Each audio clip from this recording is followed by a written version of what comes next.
Você já ouviu falar que o TDAH, transtorno bipolar e autismo podem ser parecidos? Muitas pessoas passam anos sem um diagnóstico correto porque esses transtornos, eles podem ter características semelhantes, mas existem diferenças essenciais que fazem toda a diferença na hora da avaliação e do diagnóstico. Então hoje, pessoal, eu estou aqui um pouquinho para explicar isso de uma forma mais clara, para que você entenda, né, como cada um deles então se manifesta. Então vamos lá.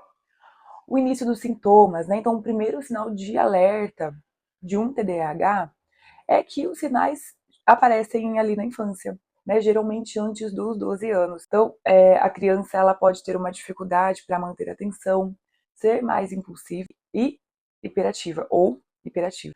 Já no transtorno bipolar, então surge mais tarde, ali na adolescência, né? O início da vida adulta, com episódios de uma euforia intensa e uma depressão mais profunda.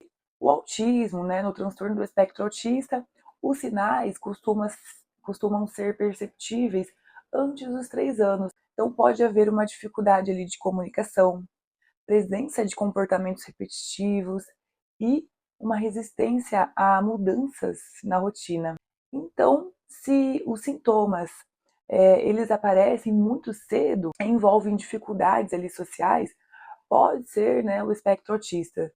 Se forem mudanças mais intensas de humor, né, ali na adolescência, pode ser então o transtorno bipolar. Já o TDAH se manifesta na infância e afeta mais a atenção e o controle dos impulsos. Em relação a alterações de humor, como diferenciá-los? Então vamos lá. No TDAH, as mudanças emocionais acontecem no mesmo dia. Elas são reações a estímulos externos, né, geralmente. A pessoa pode ficar mais frustrada facilmente, mas se distrai e segue adiante.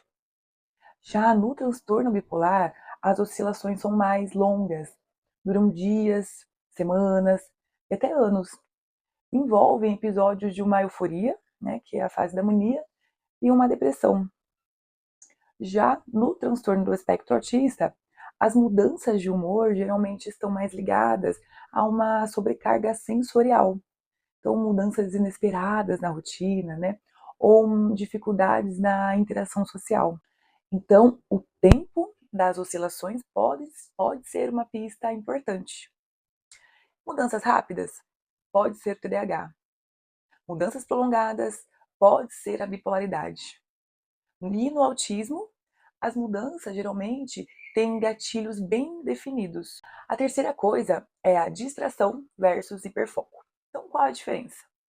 No TDAH, a pessoa se distrai facilmente por qualquer estímulo, em qualquer contexto. Já no transtorno bipolar, a distração ocorre mais em momentos de mania ou hipomania, quando a mente está mais acelerada. Já no autismo, né, a distração pode ocorrer mais, muitas vezes é o contrário.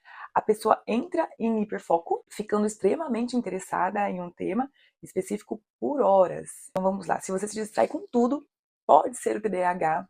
Se a distração acontece só em algumas fases específicas, pode ser a bipolaridade. E se você foca muito em um único assunto e perde a noção de tempo, pode ser o transtorno do espectro autista. Uma quarta questão é relacionamentos e sexualidade. No TDAH, normalmente a interação social não é um problema. A impulsividade pode gerar dificuldade de manter relacionamentos longos. E no transtorno bipolar, durante as fases de mania, pode haver aumento do desejo sexual e comportamentos impulsivos.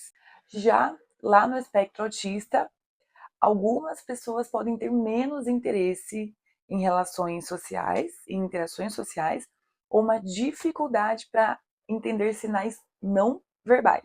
Se você sente que suas relações são afetadas pela impulsividade, pode ser o TDAH. Se há mudanças extremas, né, no desejo sexual em certos momentos, pode ser o transtorno bipolar. E já no espectro autista, pode haver dificuldades na leitura social das interações. Então vamos lá para a quinta questão, que é a presença dos sintomas psicóticos. Um alerta importante. No TDAH, não apresentamos os sintomas psicóticos. No transtorno afetivo bipolar, né, em alguns casos graves, pode haver sim delírios e alucinações. Já no TEA, no autismo, não é comum, mas algumas pessoas podem sim, né, ter dificuldades ali de interpretar a realidade social. Vamos lá, se há alucinações ou delírios, é fundamental buscar uma ajuda profissional para uma avaliação mais detalhada. E um aspecto muito importante em relação ao dinheiro e a presença de uma impulsividade financeira. No TDAH, né, a gente pode então gastar de uma maneira mais impulsiva e de forma mais constante. Já no transtorno afetivo bipolar, pode haver gastos excessivos e irresponsáveis durante episódios de mania. E no autismo, não é um sintoma comum. Mas, claro, pode haver dificuldades, né, na gestão financeira, dependendo do suporte e das funções executivas. Então, de uma maneira mais resumida, né, os gastos impulsivos no TDAH são frequentes, enquanto no bipolar acontecem de forma mais extrema e pontual. Já no transtorno do espectro autista, pode haver dificuldades por outro motivo, a dificuldade de planejamento. Então, pessoal, como vimos, TDAH, transtorno bipolar e autismo podem ter pontos em comum, mas as diferenças são muito mais importantes. Apenas um profissional especializado pode avaliar cada caso e dar um diagnóstico diferencial e correto. Se você tem dúvidas sobre esse transtorno e quer uma avaliação mais detalhada, clique no link na descrição aqui abaixo e agende uma consulta com a Neurocance. Um diagnóstico preciso, ele pode transformar vidas.